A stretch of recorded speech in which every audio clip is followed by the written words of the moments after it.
అక్షయ తృతీయ రోజున మర్చిపోకుండా పసుపు డబ్బాలో ఇది ఒకటి పెడితే చాలండి. మీరు కోరినంత డబ్బు వస్తుంది, పట్టిందల్లా బంగారం అవుతుంది. అద్భుతమైన ఫలితాలతో మీ జీవితం మారిపోతుందన్నమాట.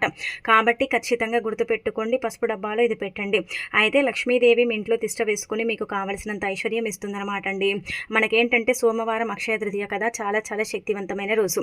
ఈ రోజున ప్రతి ఒక్కరు కూడా ఏంటంటే కనుక బంగారం కొంటూ ఉంటారు. అయితే బంగారం కొన్నా కొనకపోయినా పర్వాలేదు, కానీ ఈ వస్తువుని మాత్రం మీ పసుపు డబ్బాలో పెట్టుకుంటే బంగారం అలానే కాకుండా ధనం మీ సొంతం అవుతుందని చెప్పొచ్చు. లక్ష్మీదేవి మీ ఇంట్లో తిష్ట వేసుకుని కూర్చొని మీకు ఐశ్వర్యం, చక్కటి అభివృద్ధిని కూడా ఇస్తుందన్నమాట.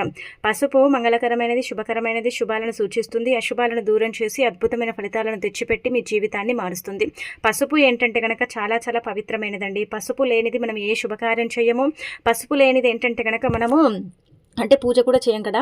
గుమ్మాలకు పసుపే రాస్తాం, కాళ్ళకు పసుపు రాసుకుంటాం, పూజలో కూడా పసుపును ఉపయోగిస్తాము. అలానే కాకుండా వంటల్లో పూజ అంటే వంటల్లో మనం ఏంటంటే కనుక పసుపును ఉపయోగించుకుంటాం. అలానే కాకుండా పూజ చేసేటప్పుడు కూడా ఖచ్చితంగా పసుపుతో మనం అంటే ఇలా అంటే పసుపు గణపతి చేయటం కానీ ఇవన్నీ కూడా పసుపుతోనే చేసుకుంటాం. కాబట్టి పసుపు అతీత శక్తివంతమైనది, చాలా చాలా పవర్ఫుల్. కాబట్టి మీ ఇంటి వంటగది డబ్బాలో అండి ఇది పెట్టండి. ఇది పెడితే ఏమవుతుందంటే మంచి జరుగుతుందన్నమాట. అందుకే 2 యాలకులు తీసుకోండి.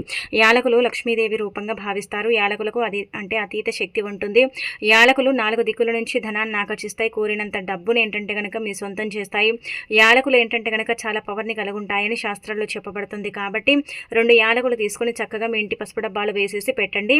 ఇవి అలాగే ఉంచండి. మీరు ఒకవేళ పసుపు అయిపోయిన తర్వాత డబ్బా కడిగేటప్పుడు వాటిని తీసేసి పడేసి చెట్టు మొదట్లో ఆ తర్వాత శుభ్రం చేసుకొని మరలా ఏంటంటే కనుక గట్టిగా సంకల్పం చెప్పుకొని మళ్ళీ పసుపు డబ్బాలో యాలకులు పెట్టండి. ఇలా పెడితే చాలా మంచిది.